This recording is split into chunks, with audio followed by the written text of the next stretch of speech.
So it's been a few weeks since the Baytown art event, and I've learned some things. I've put some things together. I've solved some problems. I've created some other problems, and I want to talk to you a little bit about it. So, hello, peoples. Welcome to another episode of The Artistic Biker. Um, so we went to the Baytown art event, and when we went to the Baytown art show, the very first thing that happened was our canopy blew over and it bent up a couple of legs. Now the canopy company, and I'll put a link to them below. The canopy company was gracious enough to completely just replace it. They saw the pictures and they said, you know what, it shouldn't have bent. So they just replaced it. It took a couple of weeks because there were shipping logistic issues, especially because it was November, December, Christmas time, all the stuff that was going on. And so it took them a little longer than it probably should have, and it frustrated me, and I'm sure it frustrated them as well. But all in all, they handled it well. They immediately responded. They immediately replaced it. It just took a little longer than it should have. So I have a brand new canopy. I haven't even had an opportunity to set it up yet. I threw out the old canopy uh, framework because it was bent up and it was broken, right? And no sooner had collection come and taken it away than I realized I could have used that as a spray paint booth. I could have used that to extend this one. I could have used the framework for so many other things, but I was so heartbroken and torn up about it that I let that eat at me, and I let that affect my decision. So I got rid of it. So that said, I'll show you what happened when I put the weights on there. I had a bunch of these kinds of weights, and these kinds of weights are probably really nice on sand. They're probably really nice on grass. They're probably really nice indoors. I don't know why you would set a canopy up indoors, but I'm sure they're really nice.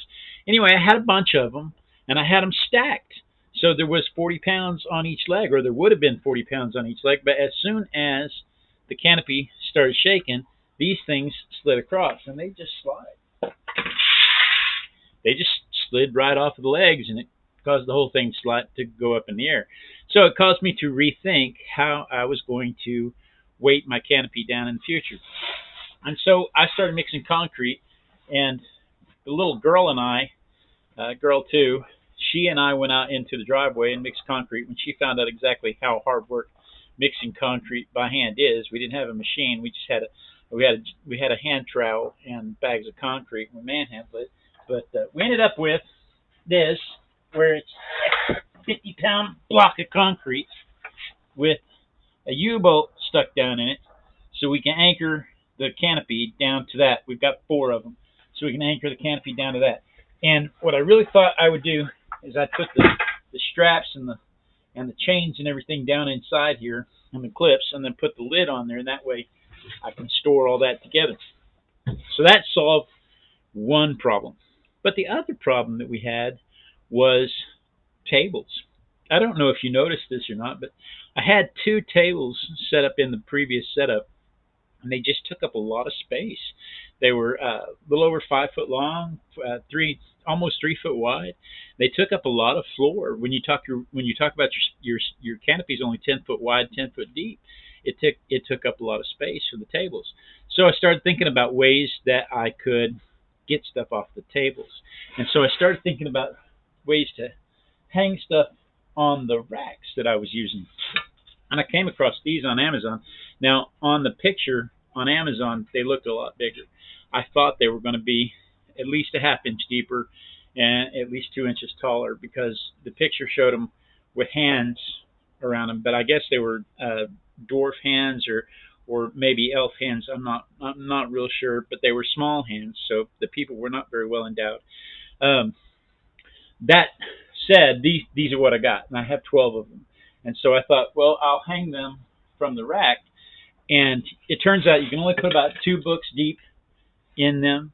So I may not use them for books. I may just use them for prints and stuff. But I had to come up with several different ways to try to hang them up. How am I going to fix them to the racks? Because one, they're not as big as I thought they were going to be, so they're not as heavy as I thought they were going to be.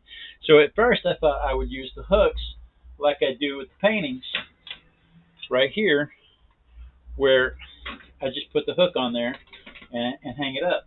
But what I found out is that it's not stable. It doesn't. It swings. It doesn't hold the weight, and it's just not stable. And I don't think I can put that back one-handed. I don't know what I was thinking I was going to do, but it does not just go back one-handed.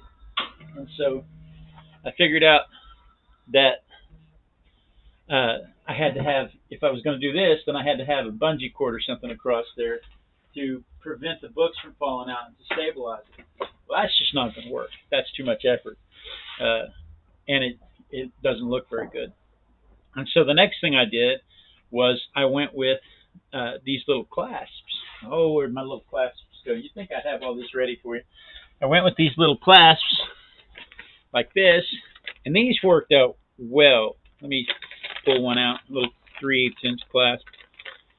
These worked out well with the wire on the racks, where you have just this little, it's got a little rubber clip inside. It's called a cable clamp, and I just put a bolt through there, and I put the cable clamp on there, like so. Put it over the cable, and then run a nut up on it.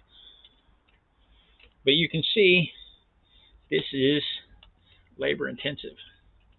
And so when you're in a hurry to set this up, you can see not only, I mean, look how much trouble I'm having, and I have it free in my hands. Now, imagine me trying to put it up there on the pole, or on the rack rather. And so what, I had to come up with a different solution. One, I didn't want to have these pieces loose all over the place. In my mind, it's got to go together quickly. So I came up with this other solution. I came up with these nuts are called panel nuts. They're thin. They're really small. And so you put your cable clamp on here, and go ahead and run your your nut up on there. Right? Go ahead and run it all the way up, and you can tighten it up so that it's on there kind of permanent. Matter of fact, I've even thought about using some Loctite so that it won't come off, so that it is permanent. And I went with a little bit longer bolt. I was using 1/2" bolts, and now I'm using 3/4" bolts. And the reason being is because then I can take that and I can slip, once I slip it over the wire, I can pull this side down over it, and then I have wing nuts.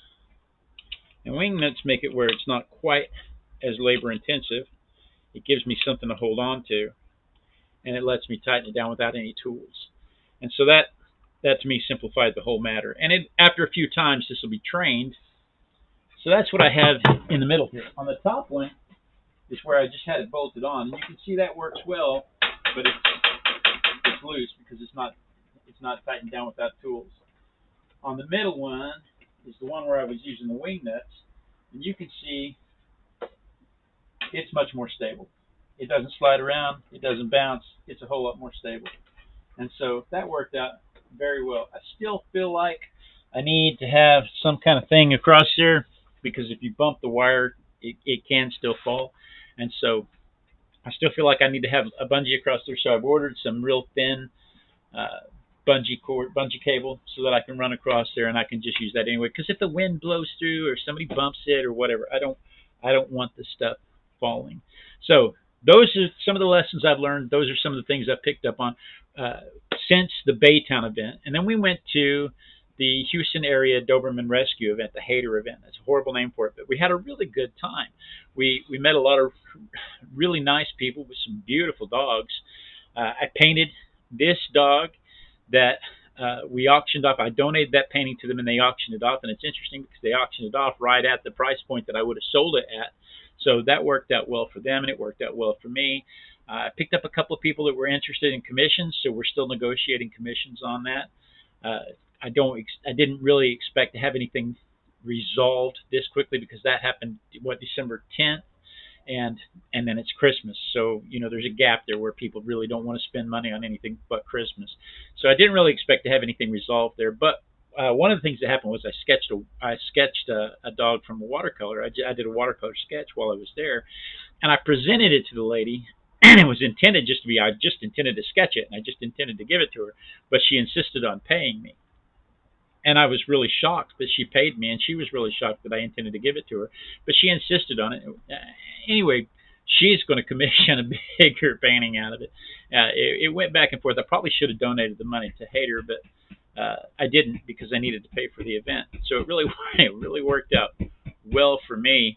And that I think hear that dog? That's a dog upstairs scratching.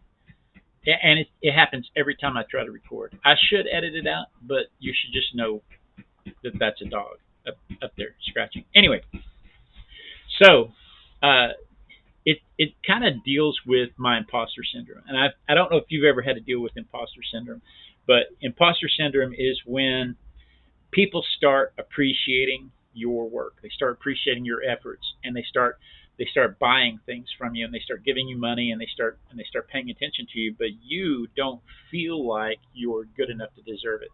You feel like you're just waiting to be found out. You feel like you're kind of faking it. You're kind of an imposter, and people are going to find out that you're an imposter. I'm not an imposter. I'm an artist. I enjoy painting. I have spent a lot of hours practicing drawing hands, drawing faces, working out how to make brush strokes the way I want to make brush strokes, learning color theory. I've spent a lot of time developing my technical skills and my creative skills. I've spent a lot of effort in it. I'm not an imposter. I'm an artist, but I still deal with the feeling that I'm not good enough to deserve this kind of treatment. And I've been reading a book called The Happiness Trap, and I'll have a link below for that one as well. And in The Happiness Trap, I came across this bit of advice, and I want to share it with you. I came across this bit of advice on how to deal with any kind of negative thought like that, any kind of thing, I'm not good enough, any kind of negative thought like, uh, I'm a terrible person, I'm lazy, I can't seem to get motivated to do anything, I'm never going to make it. Anytime one of those thoughts occurs to you, she says to name that thought. Don't try to avoid it. Don't argue with it. Don't try to convince yourself anything differently. Just realize that those are just random words coming together in your brain, and they're just something that's going to happen. And you should just name them, like Karen. And so, and no offense to any of the Karens out there, but I mean, honestly, it, it's a good name for this. So you get this voice that says you're an imposter. You shouldn't be doing this kind of stuff. And it's like, okay, Karen, thank you for your input. I really appreciate that. I need to get back to work now, but I'll keep that in mind and just continue on with what you're going. And then if that doesn't work, she says, here's, and this was the one that I like. She said, sing it, sing it back to him. Put it to a tune like "Happy Birthday" or the ABCs or whatever. You're not good enough. You're not good enough. You're not good enough to be selling art. You're not. And it makes it silly. It just makes it dumb. It takes all the power away from it. Now, will it make you less apprehensive? Probably not. Will it make you less nervous about going in front of people? Probably not. But it takes the power away from the words, and I really like that. So I'll tell you more about that book as I read more. If as I read more of that book. But in the meantime, it's the day after Christmas. My wife and kids have gone camping again, and so I'm going to be here by myself for the week. So I'm going to clean up the studio. I need to get back to work on some paintings that I'm doing. I haven't decided yet if this is going to be a bunny or if this is going to be a horned beetle, a stag beetle. You know, maybe you could vote. Let me know in the comments if you think it should be a stag beetle or a bunny. I'm leaning towards stag beetle because I like the colors. I think it'd probably be a yellow and gold stag beetle. But you let me know what you think it should be, and we'll talk more after New Year. So thank you so much for joining me, and peace out.